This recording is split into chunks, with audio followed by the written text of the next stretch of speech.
آج ہماری بدنصیبی یہ ہے کہ ہمیں محنت کرتے ہوئے موت آتی ہے، ہاتھ پھیلاتے ہوئے ہمیں موت نہیں آتی۔ اور یہ کتنی خطرناک بات ہے کہ آپ اپنی محنت نہ کرو، مزدوری نہ کرو، مشقت نہ کرو، اور آپ ڈائریکٹ بندے سے کہو کہ بھائی آپ میری حاجت کو پورا کرو۔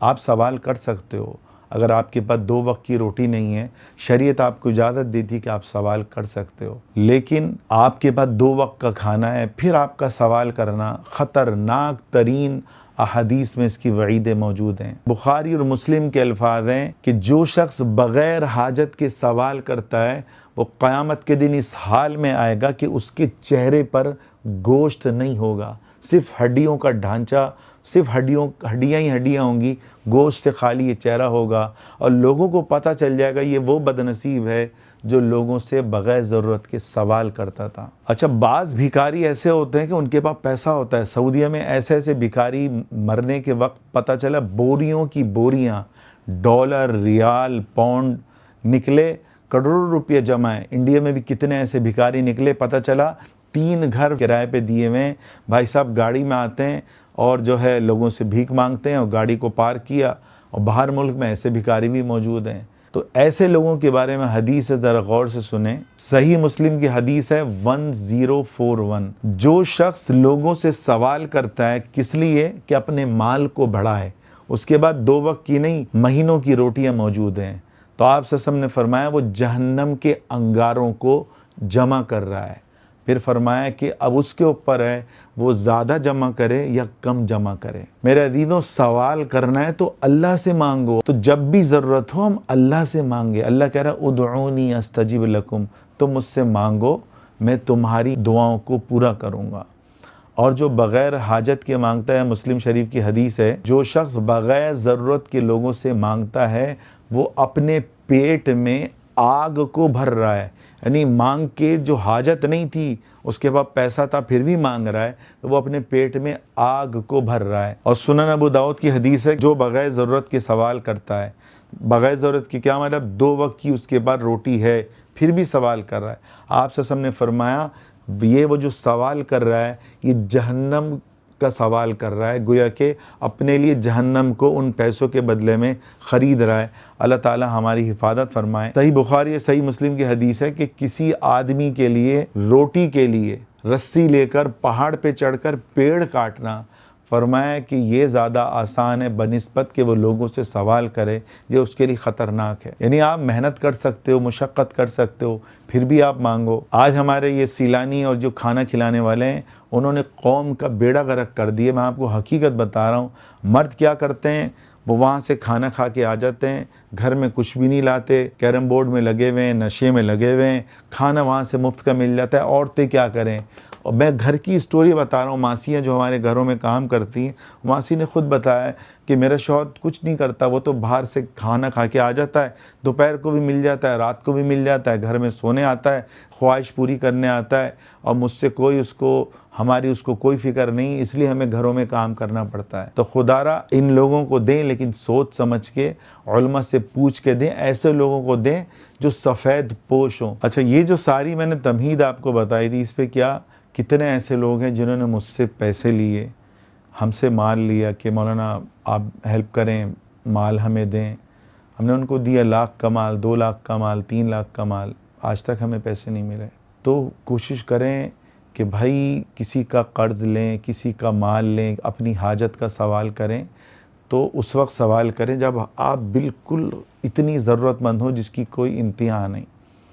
میں آپ کو ایک عجیب واقعہ سناتا ہوں۔ کل ہم لوگ کزن جمع تھے، تو ہمارے کزن ہے جاوید تائی، تو واقعہ سنانے لگے، ہماری اسی پہ بات ہو رہی تھی کہ اس زمانے میں سفید پوشوں کو تلاش کر کے ان کی مدد کی جائے۔ تو اسی میں ہمارے ایک سویڈن کے کزن آئے ہوئے تھے، انہوں نے بتایا کہ رمضان میں انہوں نے 3000 کروڑوں ایک کو دیے، لیکن آج 3 سال ہو گئے واپس نہیں کیے۔ تو یاد رکھیں جو سفید پوش ہوگا نا وہ کبھی ایسے سوال نہیں کرے گا۔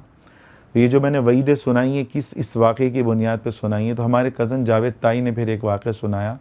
وہ کہنے لگے کہ مجھے ایک شخص ملا، کہنے لگا کہ آپ کچھ مدد کر دیں۔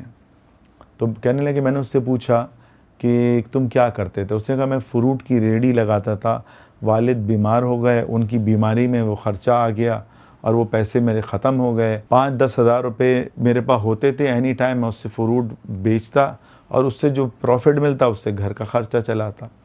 تو وہ میرے کزن کہنے لگے کہ میں نے اس کو کہا کہ ٹھیک ہے میں تمہیں اپنے بیٹے کو بولتا ہوں, وہ تمہیں نا فروٹ دلا دیتا ہے اور جو ہے تمہارے پاس ریڑھی تو ہوگی. تو وہ کہنے لگا ہاں ہے.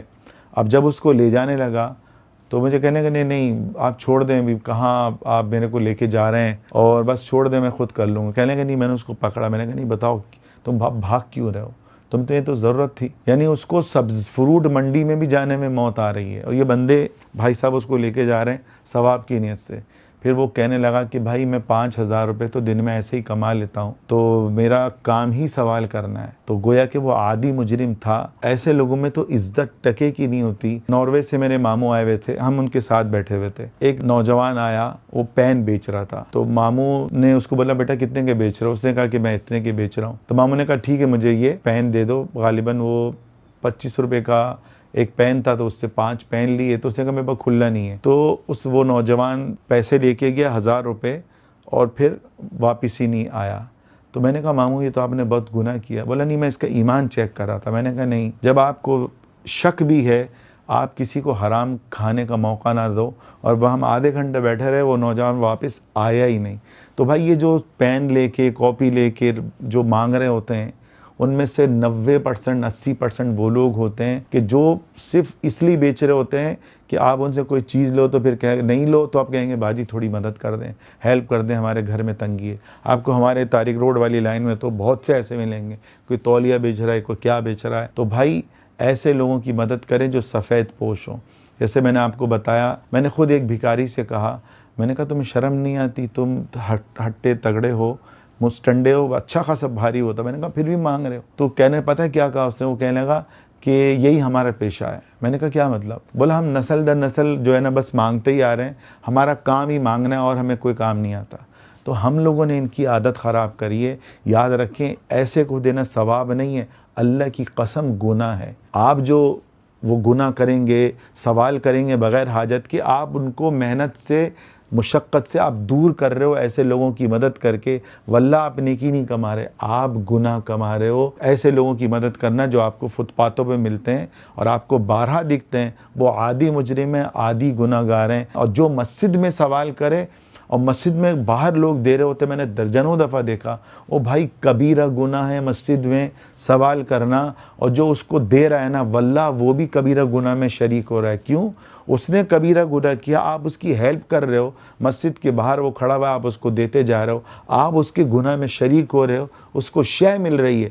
مسجد جو اللہ کا گھر, جہاں اللہ سے مانگا جائے, اللہ سے سوال کیا جائے, وہاں کھڑے ہو کے وہ لوگوں سے مانگ رہا ہے. اللہ کے نبی صلی اللہ علیہ وسلم نے جو مانگا وہ اللہ کے نبی صلی اللہ علیہ وسلم نے جہاد کے لیے سوال کیا, اپنی ذات کے لیے نہیں مانگا, وہ اپنی ذات کے لیے مانگ رہا ہے. تو خاص طور پہ مسجد میں مانگنے والے کو تو 1 روپیہ نہ دیں, مگر ہمارے بدنصیب پھر بھی دیتے ہیں. اسی لیے یہ لوگ عادی مجرم بنتے جا رہے ہیں اور ہم ان کے گناہ میں پورے شریک ہیں. اللہ تعالی ہمیں تھوڑی عقل دے کہ بھائی جہاں نیکی کرنی ہے وہاں نیکی کرو. یہ گناہ ہے, نیکی نہیں ہے. کوشش کریں اس ویڈیو کو زیادہ سے زیادہ پھیلائیں. اللہ تعالی ہمیں عمل کرنے کی توفیق عطا فرمائے.